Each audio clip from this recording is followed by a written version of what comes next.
राधिका एक खूब लंबी सी लड़की थी, पढ़ने में होशियार और दिखने में सुंदर। राधिका की शादी होती है मेजर मयंक से। पता है मेजर लोगों की जिंदगी कितनी मुश्किलों से भरी होती है। तुम्हें डर नहीं लगता? बेटा भी छोटा है हमारा। कैसी बात कर रहे हैं आप? देश की रक्षा करना गर्व की बात है। राधिका को मयंक से बहुत प्यार था। वो सैनिक था, इसलिए अक्सर बाहर ही रहता। लेकिन एक दिन खबर आती है कि दुश्मनों से लड़ाई करते वक्त मयंक शहीद हो गया। राधिका, मयंक को गए 2 महीने हो गए। उसके सारे कपड़े हम लोगों ने अंदर रख दिए हैं। तू ये उसके वर्दी भी दे दे।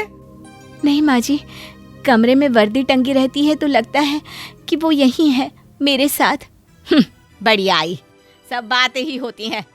वैसे भी बेटा चला गया मेरा, और तू इतनी लंबी है कि कोई अब क्या तुझसे शादी करेगा। सास राधिका के साथ अब गलत व्यवहार करने लगती है। माँ पापा कहाँ गए? दादी क्यों आप पर हमेशा गुस्सा होती रहती है? राधिका कुछ ना कहती। उसका सारा समय बेटे की परवरिश में जाता। एक बार राधिका के माता पिता घर आते हैं। राधिका, अब तुमको शादी के बारे में सोचना चाहिए। वैसे भी तुम्हारी हाइट इतनी लंबी है। मयंक जैसा लड़का ढूंढना मुश्किल है। मयंक जैसा कोई है भी नहीं और हो भी नहीं सकता माँ। अरे पर बेटा, अभी तुम्हारी उम्र ही क्या है? इतनी बड़ी जिंदगी है, कैसे पार करोगी? तभी वहाँ सास आती है। मैं तो समझा रही हूँ बहन जी कि पोता मेरे पास रखे और जाए किसी के साथ जाना हो तो। लेकिन अब कौन ब्याह करेगा इससे? वो तो मेरा मयंक था जो इतनी लंबी लड़की ले आया। राधिका को सास की बात पर गुस्सा आता है। कहाँ जाओ? किसके साथ जाओ?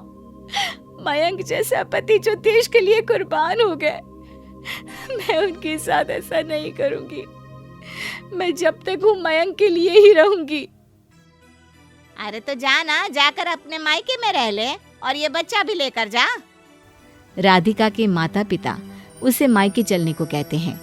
राधिका कमरे में जाती है और बच्चे और अपना सामान पैक कर लेती है। साथ ले लेती है मयंक की मेजर वाली वो ड्रेस।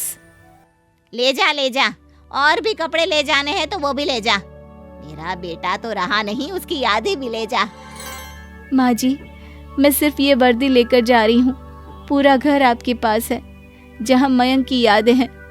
मैं ये घर नहीं छोड़ना चाहती थी, लेकिन राधिका अपने माता पिता के साथ वहां से चली जाती है। मायके में राधिका एक दिन बेटी को पढ़ा रही होती है कि उसकी सहेली आ जाती है। कैसी हो राधिका? कहीं निकलती क्यों नहीं? अरे मन ही नहीं करता यार, फिर बेटा भी तो है, उसे पढ़ाने लिखाने में वक्त निकल जाता है। ये वर्दी जीजू की थी ना? वो पास टंगी मयंक की वर्दी को देखकर बोलती है, जिसके बाद राधिका हाँ करती है। जीजू की वर्दी तो तुझे भी आ जाएगी। तू कितनी लंबी है? सहेली कुछ देर बैठकर वहां से चली जाती है, लेकिन सहेली की बात राधिका के मन में घर कर जाती है। राधिका अब पापा के पास जाती है। पापा, मुझे भी मयंक की तरह मेजर बनना है। मैं उसकी वर्दी पहनकर देश की सेवा करना चाहती हूँ। अरे कैसे बात कर रही हो बेटा? ये आसान नहीं है, बहुत पढ़ाई मेहनत करनी पड़ेगी। पर राधिका अब ठान लेती है कि वो अपने पति की तरह मेजर बनेगी और फिर शुरू हो जाती है एक सफर मेहनत की। एक रोज जब राधिका रनिंग कर रही होती है कि क्या बात है, पति के जाने के बाद फिटनेस का ख्याल आया? अरे एक बच्चे की माँ हो तो लगोगी ही ना। राधिका कुछ नहीं कहती। एक रोज राधिका पेपर देने सुबह सुबह निकल रही होती है कि उसके घर आई चाची जी बोलती हैं, और कहाँ जाती है, किससे मिलती है? इसके माँ बाप को तो फिक्र ही नहीं है। कल को कुछ हुआ तो नाक तो हमारी ही कटेगी ना। देखिए, मुझे मेरी बेटी पर विश्वास है। आप प्लीज अपना घर देखो। राधिका के साथ अब मयंक नहीं है तो उसकी सारी खुशी का ख्याल रखना हम लोगों का ही काम है। वो जैसा चाहेगी हम उसका साथ देंगे। राधिका कॉलेज जाती है, जहाँ सब उसका मजाक उड़ाते हैं। ये मेजर बनेगी। अरे घर पर बैठकर रोटी बना ले। अरे आजकल तो जिसे देखो उसे सेना में शामिल होना है। अरे इन लोगों को पता भी है कि क्या क्या त्याग करना पड़ता है, कितने संघर्ष होते हैं। राधिका को उस लड़के की बात लग जाती है। वो उसके पास जाती है। नहीं जी, मुझे नहीं पता कि कितना कुछ त्याग करना पड़ता है, आप ही बता दें। वो तो मैं जानता ही था। तो सुनो, अपना फेवरेट खाना, सुबह की नींद, आराम सब त्यागना पड़ता है। अब समझ गई ना? तो छोड़ दो ये मेजर बनने का सपना। अरे बस लंबी ही तो हो। हाइट ज्यादा होने का मतलब यह नहीं कि मेजर बन जाओगी। खाना और सोने के अलावा आपको अपनों का मोह और देश के लिए अपनी जान जाने का डर भी तो छोड़ना पड़ता है। क्या बात कर रहे हो? जान जाने का डर मतलब ये कि आपको कभी भी देश के लिए कुर्बान होने का जज्बा रखना पड़ेगा और अपनी पत्नी बच्चे का मोह छोड़ना होगा, क्योंकि पता नहीं ये जिंदगी किस दिन देश के काम आ जाए। बोलिए, है हिम्मत? मैं तो नहीं कर सकता। हाँ यार, कौन अपना परिवार छोड़े? मैं भी नहीं कर रहा। अरे मुझे नहीं बनना मेजर। वो दोनों वहां से डरकर भाग जाते हैं। पास खड़ा एक लड़का राधिका के पास आता है। आप मेजर मयंक की वाइफ है ना? राधिका हाँ में सर हिला देती है। आपकी बातें सच्ची किसी सच्चे सैनिक की तरह है। मेरे पापा भी सेना में थे। मैंने आपके पति की कहानी पेपर में पढ़ी थी, कैसे उन्होंने अंतिम समय तक दुश्मनों को मजा चखाया। राधिका पति की तारीफ सुनकर खुश हो जाती है।